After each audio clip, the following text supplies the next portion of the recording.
अस्सलाम वालेकुम साथियों, कामरान यूबी वॉर सेल में एक बार फिर हाजिर। जहाँ तक बात करेंगे हम इसराइल और फ़लस्तीन की लड़ाई से रिलेट, तो फाइनली जो है, जो कि यमनी चाह रहे थे कि जंग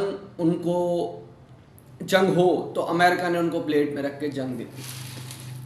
दो तैयारे आए, उन्होंने यमन पे हमला किया, हमला करके वो निकल गए। यमन ने बेसिकली ऐलान जंग कर दिया और उन्होंने सबसे पहले अपने तमाम तर जो ऐसे ममालिक जो नज़दीक हैं जहाँ पे अमेरिका की मिलिट्री बेसिस हैं उनसे रब्ता करना शुरू किया और ये पता लगाना शुरू किया कि कहाँ की मिलिट्री बेस इस्तेमाल हुई है इस हमले के पीछे और किस किस मुल्क ने एयर स्पेस दिया। तो जो एक बड़ा ड्रॉबैक था, क्योंकि 40 मुल्कों को लेके आया था अमेरिका, जिसमें से सिर्फ 10 ने उसको हामी भरी आने की, बाकी गायब हो गए और उसमें से सिर्फ 4 रह गए। 4 में से भी सिर्फ अभी जो लास्ट अपडेट थी उसमें हमला किया था तो इंटरसेप्ट नहीं कर पाया था अमेरिकन डिस्ट्रॉयर उनके मिसाइल को, और लगते लगते बचा। अगर उसमें न कूदता इंग्लैंड का बेसिकली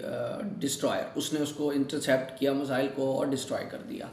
सेम, क्योंकि अब जाहिर बात है 2 मुल्क कूदे हैं इसके अंदर, सिर्फ 2 ही मुल्क हैं और बाकी मुल्कों ने राब्ता करके हौसियों को कहा है कि वो इन चीज़ों में शामिल नहीं हैं, जो कि ख़ुद से एक बहुत प्रॉब्लमेटिक सिचुएशन हो गई है, ये कह लें अमेरिका के लिए, कि वो फंस गया है सब जंग में। वैसे ही उसकी कोई मदद करने के लिए तैयार नहीं था इस जंग में। ऐसी जंग में अमेरिका ने अपने आप को धकेल दिया है कि अब वो जो है निकल नहीं सकता। बेसिकली इस जंग का जो सारा लब्बे लुबाब यही है कि इसराइल इस जंग को पूरे खित्ते में लेके आना चाहता था और लाने में कामयाब हो रहा है, लेकिन सारी बार आलमी अदालत में भी एक केस लगा हुआ है और उनके इसराइली वकील कोई इतनी ख़ास कोई ऐसी बात ना कर सके वहाँ, और वो केस भी इनके गले में पड़ता नज़र आ रहा है, जो तकरीबन 90% इनके गले में पड़ गया। रिसेंटली अपडेट आई कि जब ज़ाहिरी बात है ईरान बराह रास्त कूद चुका है अब इस जंग के अंदर, और अमेरिका ने उन्हें पैगाम भेजा है कि हम ईरान से जंग नहीं करना चाहते।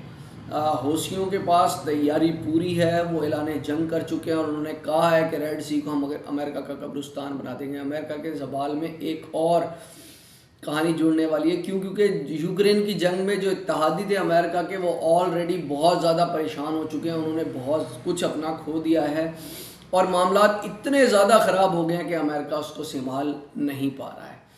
अब ये कहानी कहाँ तक जाएगी और कैसे जाएगी ये तो वक्त आने वाला बताएगा, लेकिन ये ज़रूर है कि बहुत सारे मामलात अमेरिका के लिए ख़राब हो गए हैं। ईरान ने रिसेंटली एक ऑयल से भरे, जिसमें मिलियन बैरल से ज़्यादा ऑयल था, उस पर कब्ज़ा कर लिया अमेरिकन, क्योंकि उसके कमांडोज हेलीकॉप्टर के थ्रू गए और वहाँ पे उतर के उन्होंने कब्ज़ा कर लिया और बड़ा क्लियर कट अमेरिका को पैगाम दे दिया।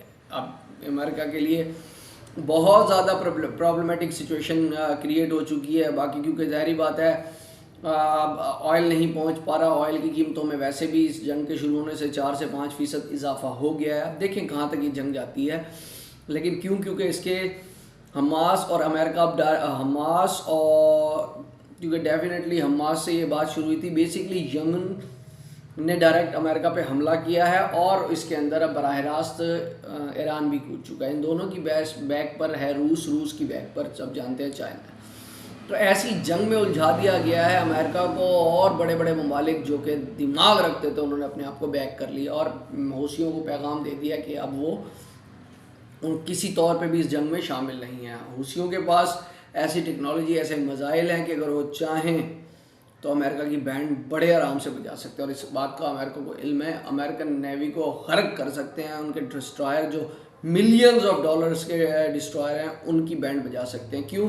क्योंकि वो एक चंद लाख का मिसाइल मारते हैं या चंद लाख का रॉकेट मारते हैं, और उसको रोकने के लिए अमेरिका को उसके डिस्ट्रॉयर पे जो लगे हुए मिसाइल हैं वो कई करोड़ रुपए के हैं पाकिस्तानी, यानी कई हज़ार डॉलर्स के हैं। तो वो उनके स्टॉक भी ख़त्म होता जा रहा है। मोस्टली इन्होंने स्टॉक अपना यूक्रेन की जंग में ख़त्म कर दिया, और ये असला ऐसा है जो फ़ौरन जिसकी प्रोडक्शन मुमकिन नहीं है। तो अमेरिका के लिए बहुत ज़्यादा प्रॉब्लमेटिक सिचुएशन क्रिएट होती जा रही है।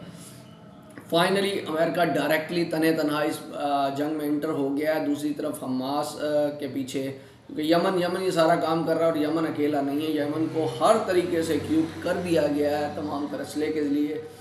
ईरान ने, रूस ने, चाइना ने टेक्नोलॉजी दे दी है। एक बहुत बड़ी सुपर पावर की बैंड बजाने निकली है एक छोटी सी यमनी फ़ौज। कहते हैं जाको राखे साइयाँ मार सके ना कोई। अल्लाह ताला की ज़ात हामी नासिर हो इनकी, क्योंकि जब जो जहाद के लिए निकलते हैं अल्लाह ताला उनकी नुसरत फरमाता है। और अब यहूद व नसारा इनके लिए बड़ी सख्त वईदें भी कुरान और हदीस में मौजूद हैं। ये आपके कभी दोस्त नहीं हो सकते। ये अगर बात भी करेंगे, कुछ मुआहदा भी करेंगे तो पीछे से ये आपको काटने के लिए दौड़ेंगे।